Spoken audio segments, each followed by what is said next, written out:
Okay, so hello mga ka-drafting. Bali gagawa tayo ngayon ng isometric drawing bandang dito.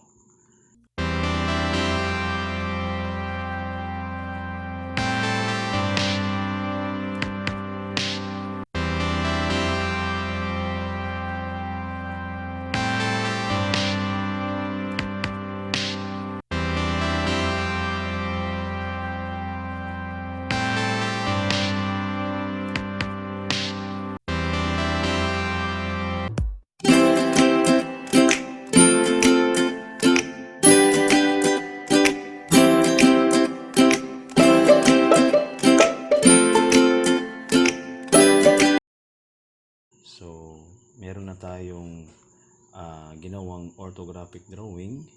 Meron ng mga views, top view, front view, side view. At meron na rin tayong mga tools in drafting like key square, pencil. Bali pencil lang yung ginamit ko. Masira kasi yung mechanical pencil ko. So, meron din tayong eraser. At saka meron tayong 30 by 60 triangle. Okay? So, gagawa tayo ng isometric drawing. Okay, so unang gagawin natin, bali gagawa tayo rito ng isometric box. Okay, so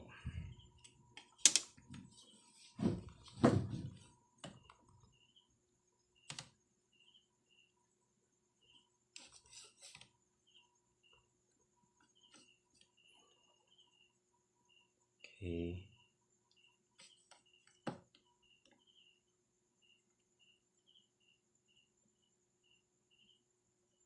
So, thin line lang muna para madali lang siyang burahin pag kailangan nating magbura. Yan, vertical line. Tapos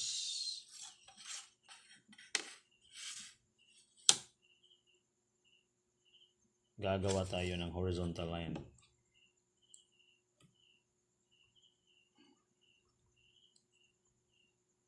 Yan, manipis lang din.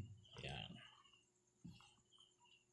Okay, tapos gagawa tayo dito ng incline line. Yung gamit natin yung 30 by 60 triangle.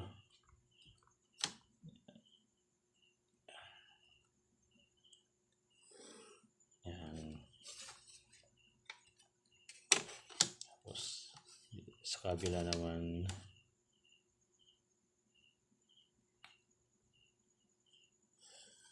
okay. Tapos susukatin natin yung ating views para gagawa na tayo ng isometric drawing. So meron siyang 4 centimeters by 4 centimeters. Sukat tayo dito ng 4 centimeters.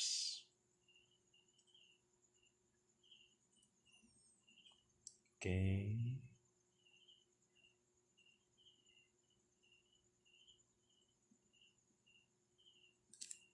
Okay. 1, 2, 3, 4.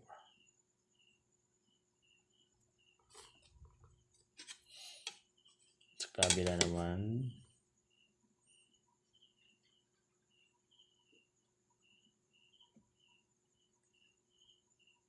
1, 2, 3, 4. Yes. Dito naman 1, 2, 3, 4. Okay. So gagawa na tayo ng isometric box. Okay.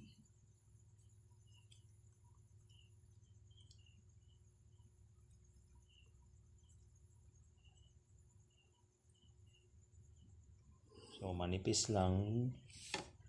So bali sa video hindi siya masyadong makikita, pero mamaya we're going to darken the edges of the isometric drawing, so kikita niya yan.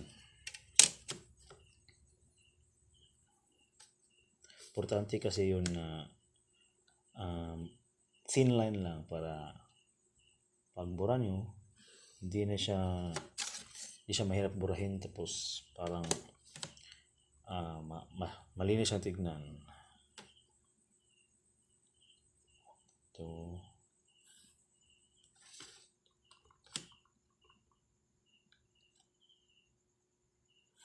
Yan.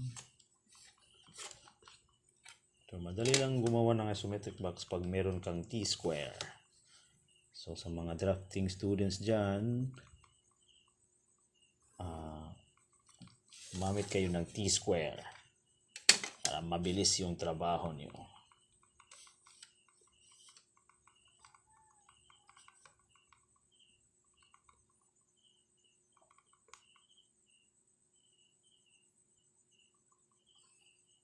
Okay? So, meron na tayong isometric box. Ang susunod na gagawin natin ay susukatin natin yung views at ilalagay na natin yung detalye. So, 1, 2. Okay.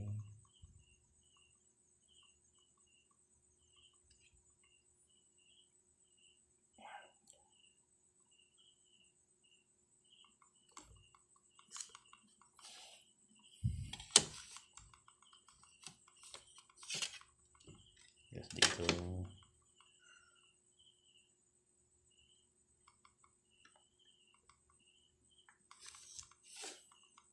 Bali, ito talaga yung pinaka-basic ng technical drafting. Yung marunong kang gumawa ng isometric drawing, orthographic drawing.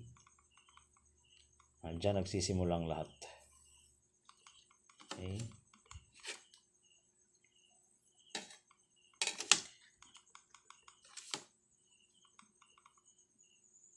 Pag natuto na kayong gumawa ng isometric drawing at orthographic drawing, mabilis na lang gagawin yung mga house design. So, ito yung basic.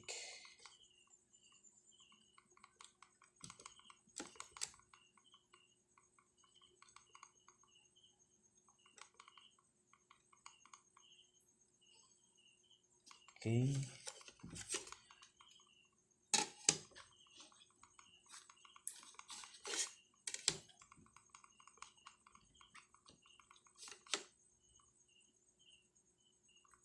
Tapos dito.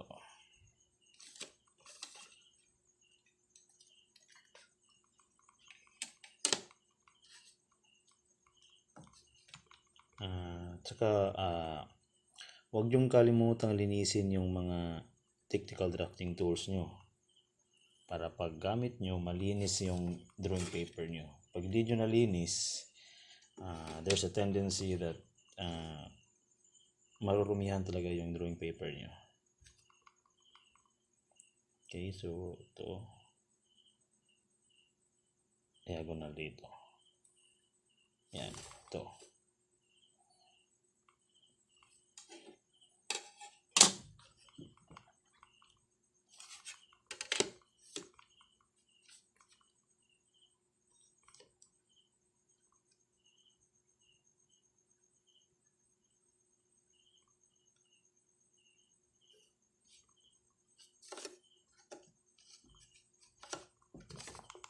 Okay.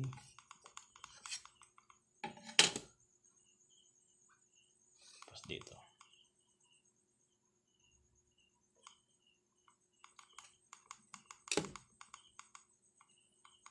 So, simpleng, ano lang to, simple objects. Baka sa sunod video natin, gagawa tayo ng mas complicated na object. Okay, so tapos na natin yung isometric drawing. So, ang kailangan na lang natin gawin, linawan natin yung mga kanto ng ating isometric drawing. We're going to darken the edges para mas kita natin yung isometric drawing. Okay. So,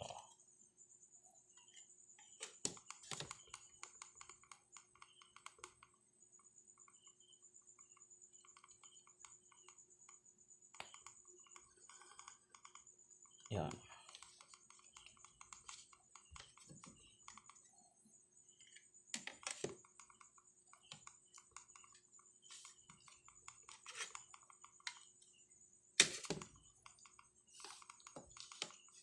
Pag bago lang kayong gumagamit ng triangle, talagang medyo mahihirapan kayong gamitin ito, no? Pero pag nasanay na kayo, madali na lang yung pag ganyan-ganyan, pag ikot-ikot ang triangle. Okay. Ito. Yun. So, medyo kita na natin yung front view ng ating object.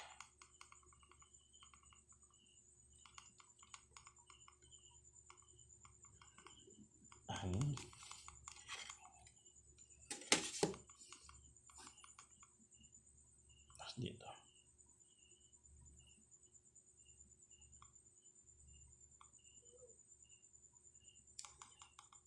Okay. Yun. Ito yung front view. Gagawin naman natin yung top view. Lilinawin natin.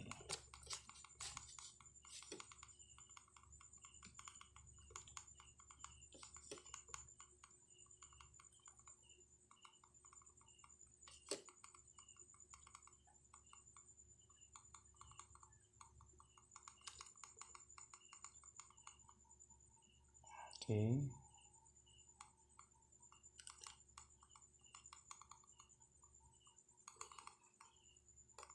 Yan.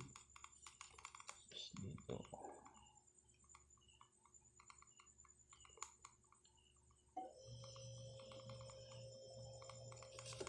Okay.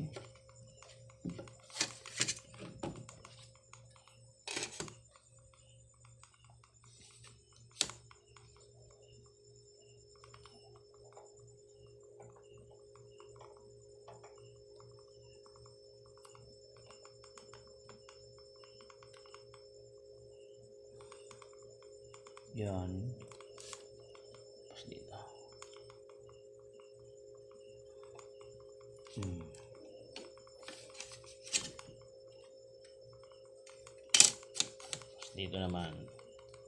Dito naman tayo sa side view ng ating object.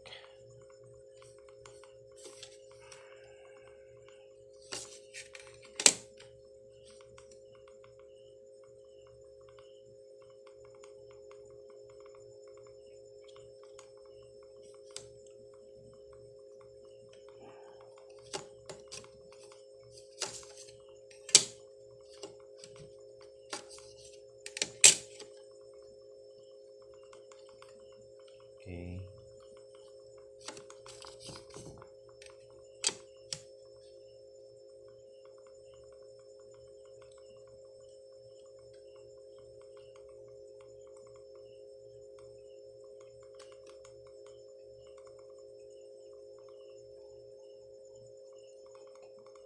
Yan, tapos dito. Yun. Tapos vertical line naman tayo. Dito ay banda sa may side view. Ito.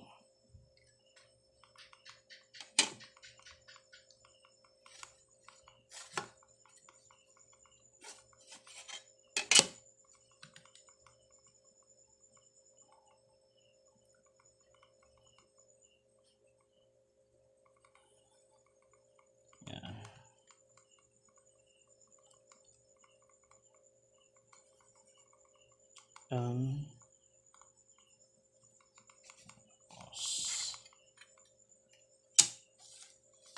Ito na lang isang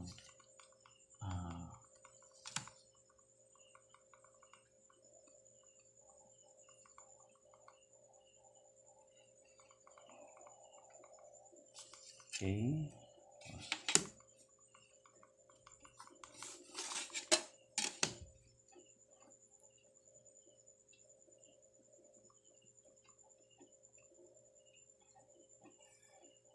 Yan. So, ito pa. Makalimutan natin.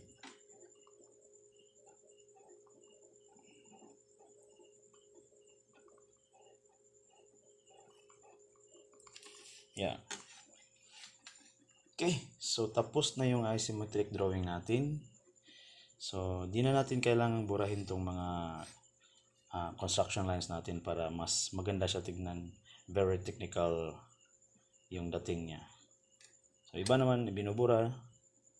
Pero sa akin, hindi ko na siya binubura. Para mas ano siya tignan. Very architectural, very technical. Tapos wag natin kalimutang ilagay yung label na isometric drawing dito sa may ibaba, bandang ibaba. Ito. Okay. So, paggawa ng guidelines, manipis lang din yung linyang gagamitin natin. Tapos, 5 mm yung height ng letters natin. So, huwag niyong kalimutan gumamit ng guidelines, mga ka-drafting. A good draftsman will never letter without guidelines. Yan. Mas magsusulat na tayo.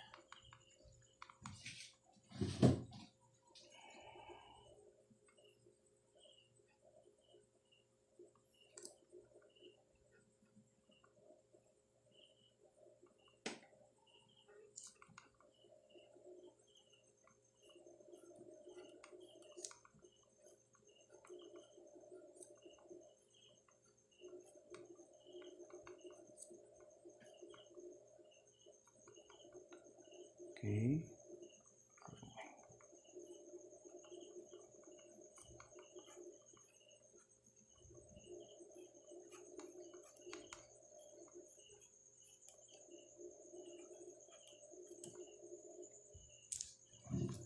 Okay. So, isometric drawing. Okay, so natapos na natin yung ating isometric drawing. So, I hope meron kayong natutunan sa video natin ngayon at magagamit nyo sa paggawa ng isometric drawing. Okay? So, hanggang sa susunod nating video dito sa ating mga iba pa nating technical skills na gagawin. Okay? So, hanggang sa susunod mga ka-drafting.